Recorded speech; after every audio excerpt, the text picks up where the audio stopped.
ఏపీలో ఎండలు మండిపోతున్నాయి. ఉష్ణోగ్రతలు రోజు రోజుకు పెరుగుతున్నాయి. మండే ఎండలతో పాటు వడగాలులు కూడా వీస్తుండడంతో ఉక్కపోత ఎక్కువ అవుతోంది. ఇవాళ ఏపీ వ్యాప్తంగా 66 మండలాల్లో వడగాలులు వీస్తాయని వాతావరణ శాఖ ప్రకటించింది.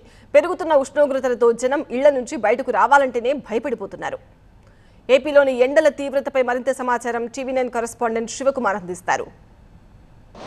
ఆంధ్రప్రదేశ్లో ఎండలు మండిపోతూ ఉన్నాయి. గత కొద్ది రోజులుగా ఉష్ణోగ్రతలు పెరిగిపోవడంతో తీవ్ర ఉక్కపోతతో ప్రజలు అల్లాడిపోతూ ఉన్నారు. ప్రస్తుతం విజయవాడ నగరంలో ఎలాంటి పరిస్థితులు ఉన్నాయో ప్రస్తుతం మనం విజువల్స్లో కూడా చూడొచ్చు. ఉదయం 9 గంటల తర్వాత రోడ్లపైకి రావాలంటే కూడా ప్రజలైతే భయభ్రాంతులకు గురవుతున్నటువంటి పరిస్థితి.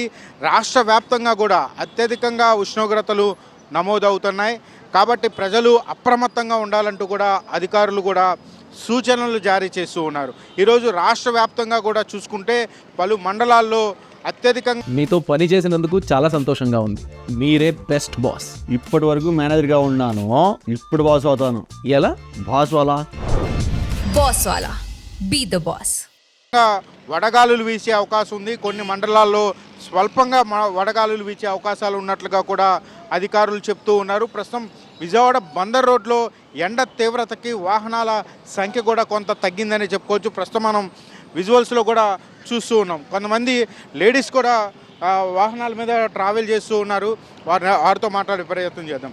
ఎండలు ఎలా ఉన్నాయండి విజయవాడ? ఉన్నాయండి, చాలా బాగా ఎక్కువగానే ఉన్నాయి.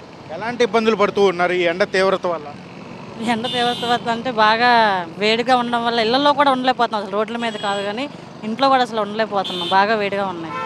ఓకే, ఈ ఎండ తీవ్రతకైతే చిన్నారులు ఇటు పెద్ద వయసు వారు అందరూ కూడా ఇబ్బందులు ఎదుర్కొంటున్నటువంటి పరిస్థితులు కనపడుతున్నాయి. మరోవైపు ఈ ఎండ తీవ్రతని దృష్టిలో పెట్టుకొని అధికారులు కూడా వాహనదారులకు సౌకర్యవంతంగా ఉండే విధంగా చలివేంద్రాలను కూడా ఏర్పాటు చేసి మంచినీరు, మజ్జిగ ఇటువంటి సరఫరా కూడా చేస్తున్నటువంటి పరిస్థితులు కనపడుతున్నాయి. రాష్ట్ర వ్యాప్తంగా కూడా ఈరోజు 108 మండలాల్లో అయితే తీవ్రంగా వడగాలులు వీచే అవకాశం ఉందని వాతావరణ శాఖ అధికారులు చెప్తున్నారు. మరోవైపు అక్కడక్కడ పిడుగులతో వర్షాలు పడే అవకాశాలు కూడా ఉన్నాయి. ప్రజలు అప్రమత్తంగా ఉండాలని సూచిస్తున్నటువంటి పరిస్థితి కనపడుతుంది. కెమెరామ్యాన్ సుధీర్తో శివకుమార్, విజయవాడ.